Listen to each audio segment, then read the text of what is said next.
Hey guys, this is going to be my review for the HG 1:144 scale Byarlant Custom from Gundam Unicorn. This made a very brief but very awesome appearance in the Unicorn OVA. It basically came out and did a lot of damage to the Zeon Remnants forces that were attacking the what base was that? Torrington base. Yeah, so here's a look at the kit. It's pretty awesome, very unique. It's a cool take on an old design. I think this updated version is very, very cool. Basically, the construction of the kit is a little bit complicated in some areas, but overall everything goes together really well. No problems with anything, basically. And yeah, let's take a look at the articulation. Stop there, because that's one thing about this kit, is that it has so many points of articulation. Starting from the head, it's got some pretty good up and down movement there, and forward and back a bit, and of course it can turn, and it does tilt a little bit to the sides. Oops, yeah, I tilted it right off the ball joint. Pop back on there. Is it on? Yeah, okay, there we go. Sorry about that. One cool thing about the head, the clear piece that makes the visor does have it does come up and then through the camera on the top. Hope you can see that okay. But that's very cool. That visor is really cool looking, and then like the little bit of yellow up under the head and these yellow bits and the green bits for the piping there, all on the head, make it a very cool looking design. Then let's go down to the waist. There's basically not much movement in the waist at all. A little bit of wiggle forward and back, and not much else other than that. It can't really turn very much, only about that far. I guess it can go a little bit more, about like that. Not a whole lot, but enough. It's pretty good, I think. Let's go around to the backpack and take a look at these parts. These tall parts here can rotate where they're connected to the center part of the backpack.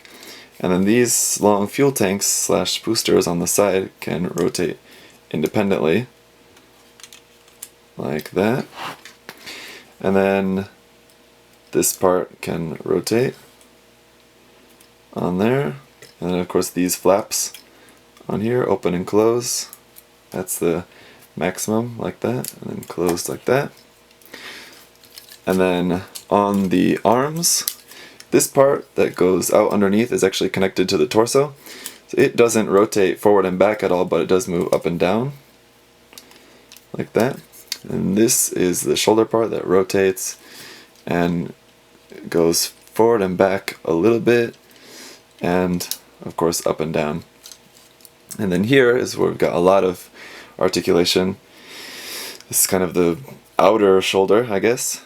This pod is on a ball joint, and it can be rotated back and rotated up, and then so it can be like on the top, like so, like that, and back down.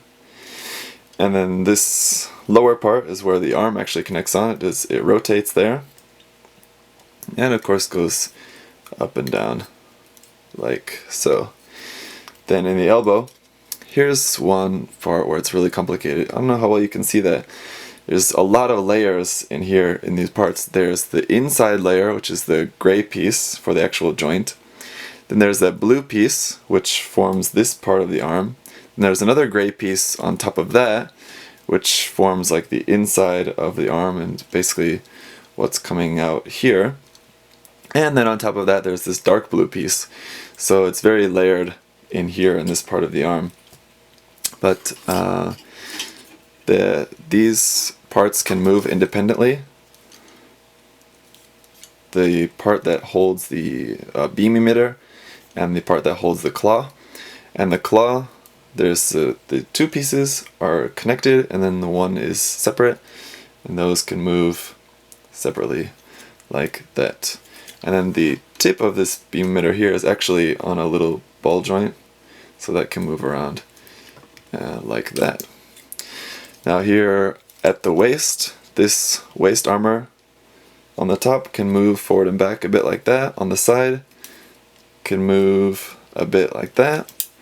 At the waist, the hip, it can't really go out very far. That's about it. So not a lot of movement there, but forward and back is nice. Forward very far, back about like that. Not all that much because we've got this big kind of thruster in the back, which kind of prohibits that. This doesn't move at all, by the way. It's just fixed to the hip joint, or to the hip piece. Then at the knee, this is a really cool feature. This knee armor is moving independently, so that's separate. So like a master grade kind of, when you bend the knee armor moves, or it's on its own. So there it is again. You can see that, and nice bend there. This flap that sticks out the back, that doesn't move at all, that's fixed. And then at the ankle, or I guess on the ankle armor, this piece on the side does move, rotates like that. This dark blue part doesn't move, but then on the feet, these kind of claw bits on the back can move independently. And then just a little bit of movement there in the ankle, side to side, and front and back. And then the toe moves separately, so the toe can point up only about that far, only basically flat, but it goes down pretty far. So that is about it, I think. And let's take a look at the accessories.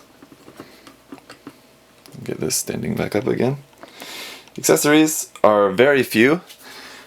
All we've got are two beam effect parts, which can connect into the beam emitters on the arms, like that. Pretty cool. And then we've got this connection piece for an action base. Now it's actually two pieces. Got this one here that goes up under the crotch, and then another one that plugs into. And this is square on the bottom to plug into an action base 2. Because this is a high grade, it's made to connect to an action base 2.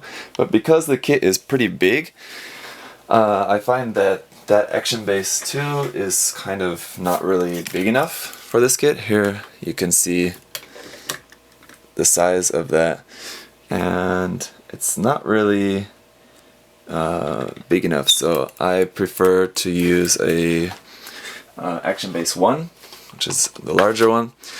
But that square part doesn't fit onto an action base 1 exactly. Hang on a second. Because the action base 1 has the same square hole, so you can't really connect that. But what you can do is use this piece. This is one of the options you get as a connection piece for the for the action base 1. This is meant to hold high grades, but of course the Byarlant doesn't use this hole. It uses this piece. So once again, we can't use that. If we plug in that bit to the top of the action base, and then that of course doesn't work, but you can use that connection piece. Plug in one end on there, and one end on there, and there. You can finally use that. So basically what that's going to look like, we'll just clip that in.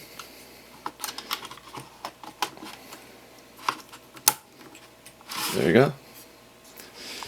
And now it's on the action base. Ta-da! Alright, so yeah, that's basically about it, guys. It's a pretty straightforward kit, not really a whole lot to it. I mean, it does have a lot of articulation and a lot of stuff just like off everywhere. These boosters on the side, the propellant tanks and boosters on the back, all the joints everywhere. But it's a really awesome looking kit. It's a really awesome mobile suit.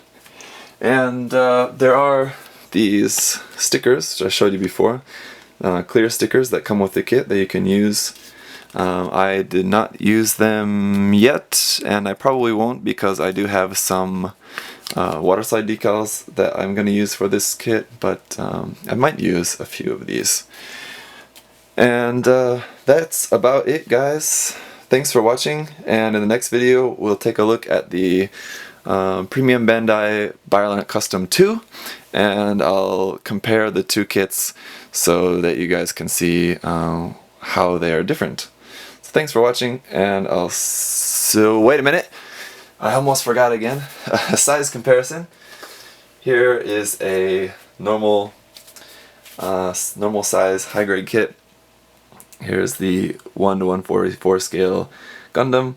As you can see, it's dwarfed by the size and just bulk of the Byarlant Custom. The Byarlant Custom is tall, it's wide, it's just huge. So that's it, guys, and see you in the next video.